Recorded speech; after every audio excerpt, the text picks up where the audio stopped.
Hello readers and those otherwise curious, welcome again to DanWhiteBooks, the book review channel where we add insight into the worlds of books for those who do read and those who don't. Today I'll be reviewing and discussing a book by an author who has been recommended to me many times before. It's a journey into a magical world where fish fall from the sky, an old man has some rather interesting conversations with cats, and well, slightly stranger things, can you believe? Welcome to DanWhiteBooks, and today I'll be reviewing Murakami's Kafka on the Shore.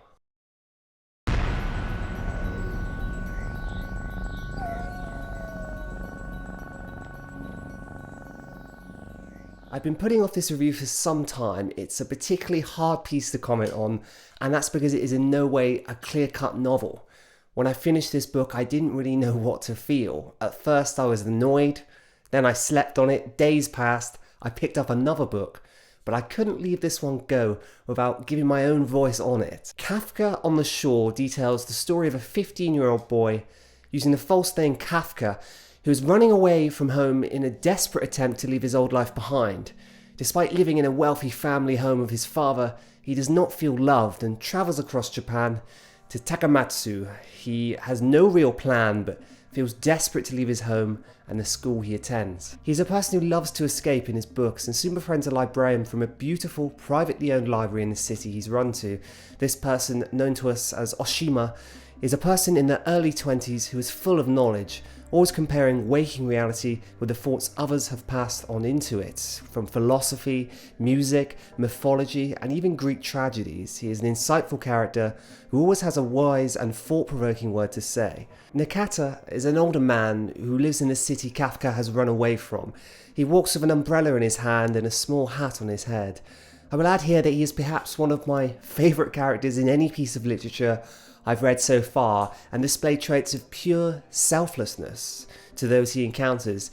He simply wants to help where he can. When a child, Nakata was left unexplainably unconscious along with several other kids when walking through a forest, while the other kids around him regained consciousness some minutes later.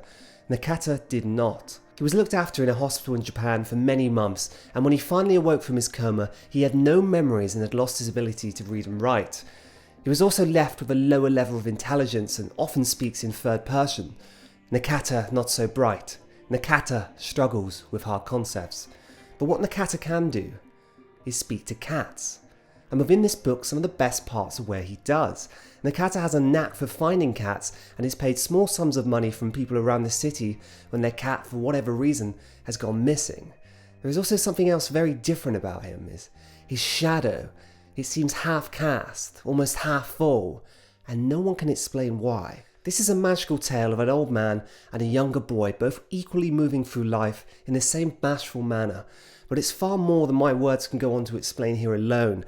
In some way these characters are linked, but that remains unclear. In fact, there are many parts in this book that remain unclear, and will so even when you finish the final page. I came into this read not even knowing the blurb on the back of the book. I searched Murakami's books and opted for one of his highest rated.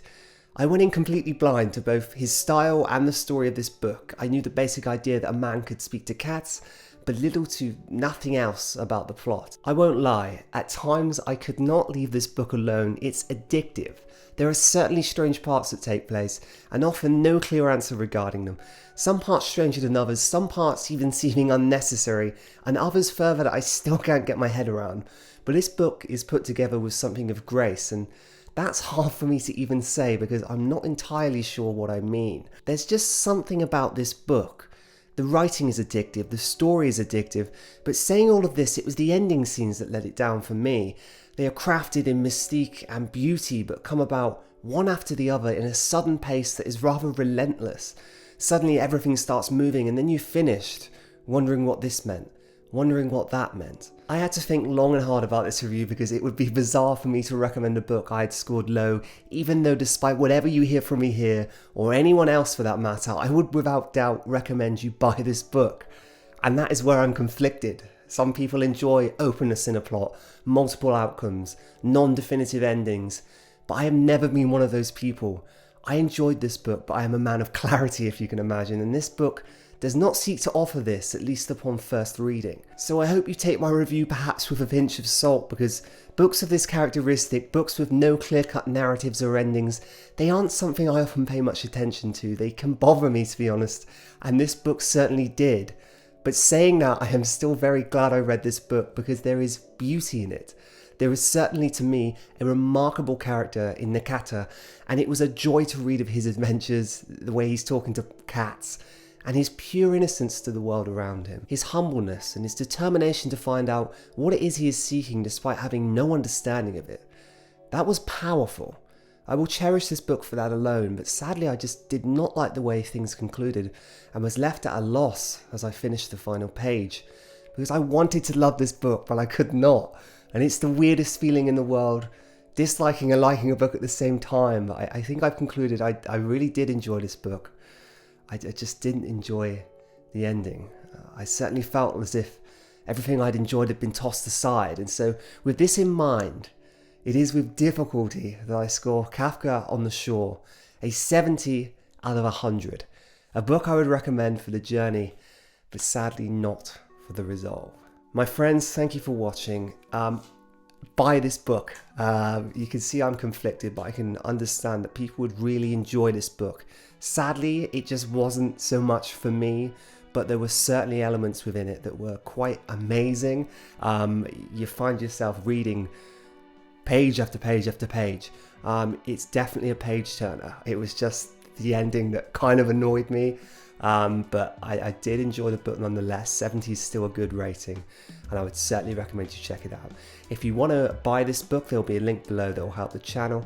Subscribe for more book reviews and discussions. I thank you very much for watching here, and I will see you again soon. Thank you.